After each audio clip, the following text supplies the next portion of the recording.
नमस्कार, स्वागत है आपका अधिकार न्यूज में। तो आइए शुरुआत करते हैं एंटरटेनमेंट की लेटेस्ट अपडेट के साथ। गांधी जी और लाल बहादुर शास्त्री में कुछ कॉमन है। बताइए जरा क्या कॉमन है। उनकी जन्म जयंती यानी 2 अक्टूबर, पर 2 अक्टूबर को कुछ और भी हुआ था। याद आया, चिन्मयानंद का सत्संग हुआ था दोस्तों। इस सत्संग में विजय सलवांकर और उसका परिवार शामिल होने गया था। जिसने भी दृश्यम का पहला भाग देखा है उसे ये लाइन रट गई होगी। अब इसका दूसरा पार्ट भी आ गया है। देखते हैं कैसी है अजय देवगन की दृश्यम 2। जिसने दृश्यम देखी उसे पूरी कहानी पता है, इसलिए वो दोबारा रिपीट करने का कोई तुक बनता ही नहीं है। दूसरे पार्ट से ही शुरू करते हैं। दृश्यम जहां खत्म होती है, दृश्यम 2 वहीं से शुरू होती है। थोड़ा हिंट देते हैं और फिर 7 साल का लीप लेकर आगे बढ़ जाती है। विजय वाला केस फिर खुलता है। नए सिरे से पड़ताल होती है। क्योंकि मीरा देशमुख इस्तीफा दे चुकी है, इसलिए एक नए आईजी साहब तरुण इस केस में आगे की जांच करते हैं। इंस्पेक्टर गायतोंडे को फिर बुलाया जाता है।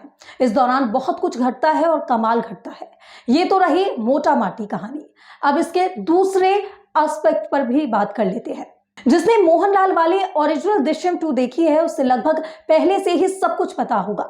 एक दो बातों को छोड़कर कुछ ऐसा खास इसमें नया ऐड नहीं किया गया है। जैसे आईजी के किरदार को फिल्म में थोड़ा ज्यादा महत्व दिया गया है और भी कुछ छोटे मोटे एलिमेंट्स हैं, पर वो स्पॉइल हो जाएंगे। जब एक बेहतरीन स्क्रीन प्ले का उदाहरण सामने हो तो राइटर्स के ऊपर उस स्टैंडर्ड को मैच करने का दबाव भी होता है। आमिर और अभिषेक पाठक उस दबाव में निखरते हैं। स्क्रीन प्ले टाइट है, कहीं पर भी रत्ती भर की ढिलाई नहीं लगती। आपको लगता है कि फर्स्ट हाफ को बिल्डअप में निकाल दिया है, इससे काम किया जा सकता है, पर किसी भी थ्रिलर के लिए बिल्डअप उतना ही जरूरी है जितना उसका थ्रिल। बिल्डअप नहीं होगा तो आगे मजा नहीं आएगा। कहानी कहने का ये एक बेहतरीन तरीका है जहां दर्शक सब कुछ पहले से जान रहे होते हैं और फिर उसमें थ्रिल और सस्पेंस पैदा किया जाए। दर्शक कहानी से और ज्यादा अटैच महसूस करता है। यहां वही होता है। पहले की कुछ मिनटों में लेखक अपने आप को एक ध्रुव का इक्का समझता है, वहीं दर्शक खुद को पुलिस या पड़ताल से आगे पाता है।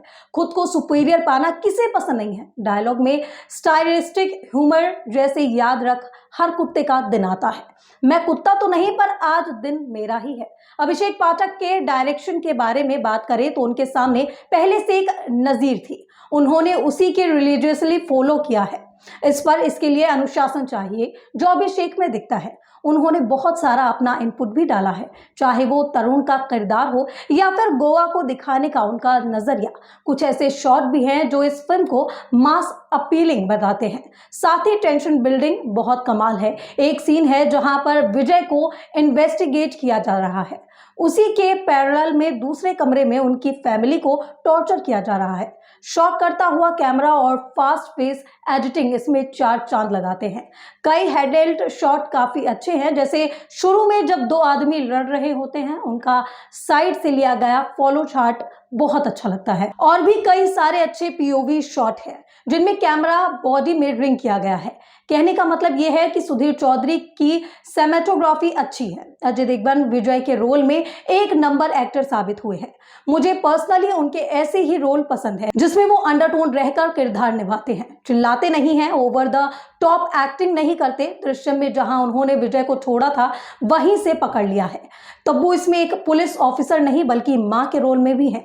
एक कत्ल हुए जवान बेटे की माँ की बेबसी गुस्से को उन्होंने बढ़िया ढंग से सामने रखा। इंस्पेक्टर गायतोंडे के रोल में कमलेश सावंत और मीरा के पति के रोल में रजत कपूर रियलिस्टिक काम किया है। उनके अलावा अजय की डरी हुई पत्नी के रोल में श्रेया सरन और उनकी बेटी बनी इशिता दत्ता ने भी सही काम किया है। इस फिल्म में जो एक कलाकार अलग से निखर कर आए हैं वो है अक्षय खन्ना।